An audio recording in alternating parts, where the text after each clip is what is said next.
বাঙালি সেই ব্রিটিশ থেকে, তুর্কি শাসন থেকে, ফ্রান্স থেকে, পাকিস্তান থেকে প্রায় 1000 বছরের উপরে আমরা পরাধীন ছিলাম। কেন তাকে 1000 বছরের শ্রেষ্ঠ বাঙালি বলা হয়? এই দেশকে স্বাধীন করার জন্য 1000 বছর বাঙালিরা সংগ্রাম করেছে, কিন্তু কোনো সঠিক নেতৃত্ব পায় না বিদায় এদের স্বাধীনতা পায়নি। প্রায় 500 থেকে 700 বছর সংগ্রাম করেছে, বিভিন্ন সময় বিভিন্ন শোষকের বিরুদ্ধে বাঙালিরা সংগ্রাম করেছে, কিন্তু কোনো সঠিক নেতৃত্ব ছিল না বিদায় এদের স্বাধীনতার স্বাদ লাভ করেনি। আমাদের সেই মহান নেতা সেই টুঙ্গিপাড়া অজপাড়া গ্রামে সেই জন্মগ্রহণ করে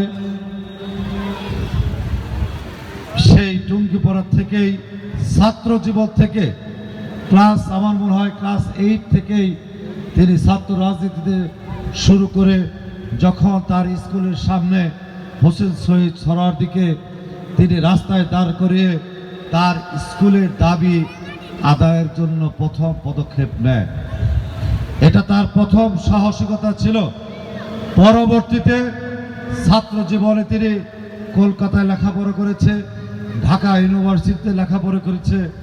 সেই কলকাতা থেকেও তিনি এদেশের স্বাধীনতার সংগ্রাম, মানুষের ন্যায্যের সংগ্রাম তিনি করে গেছে, এবং কি জীবনের প্রায় 20 বছর 15-20 বছর তিনি জেল খেটেছে এই দেশের মানুষের অধিকার বাস্তবায়নের জন্য, ছাত্রদের দাবি আদায়ের জন্য, ছাত্রদের লেখাপড়ার সেই মৌলিক চাহিদার জন্য। সারা জীবন তিনি জেলে সরকার বিরোধী আন্দোলন করে, স্বৈরাচার বিরোধী আন্দোলন করে, যারা এদেশের মানুষকে শোষণ করে এদেশের মানুষকে দাবি রাখতে চেয়েছিল তাদের বিরুদ্ধে সংগ্রাম করে তিনি দীর্ঘদিন জেলে থেকেছে।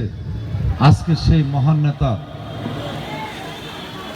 1971 সনে একটু আগেই যিনি বক্তব্য দিলেন, আমাদের ছোট শিশু, অত্যন্ত সুন্দর একটি বক্তব্যের মধ্য দিয়ে, সাহসিকতার মধ্য দিয়ে এখানে আমরা অনেক নেতায় উপস্থিত, এত সুন্দর করে বঙ্গবন্ধুর বক্তব্য পুরাটা দেওয়ার মতো অনেকে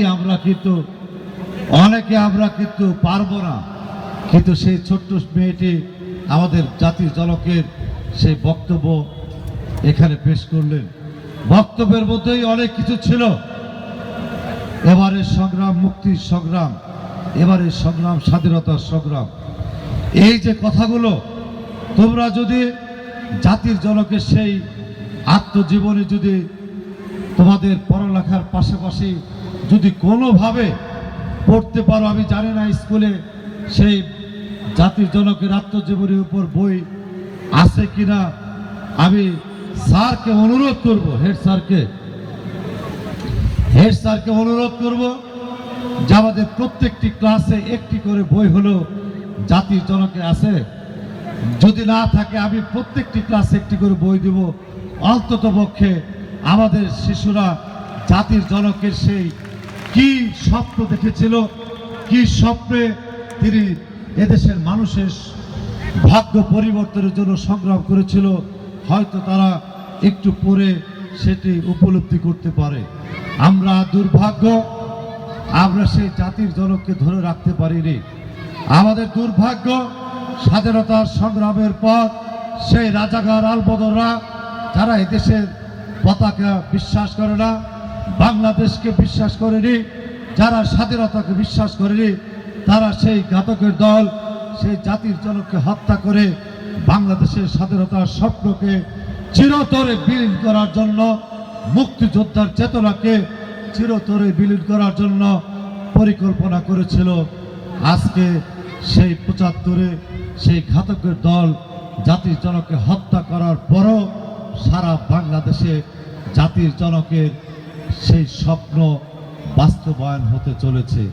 দীর্ঘ 40-45 বছর পর হলেও আমাদের প্রাণপ্রিয় নেত্রী জননেত্রী শেখ হাসিনা, যার নেতৃত্বে বাংলাদেশ এগিয়ে যাচ্ছে, বাংলাদেশের যুব সমাজের কর্মসংস্থান হচ্ছে, উন্নত শিক্ষা ব্যবস্থা, উন্নত স্কুল, উন্নত লেখাপড়ার ডিজিটাল শিক্ষা ব্যবস্থা সহ বিনামূল্যে বই, বৎসরের প্রথম দিন ছাত্রছাত্রীর হাতে বিনামূল্যে বই, রাস্তাঘাটের উন্নয়ন, হাইওয়ে, হসপিটাল, পদ্মা সেতু সহ অনেক উন্নয়ন কাজ সম্পূর্ণ হচ্ছে।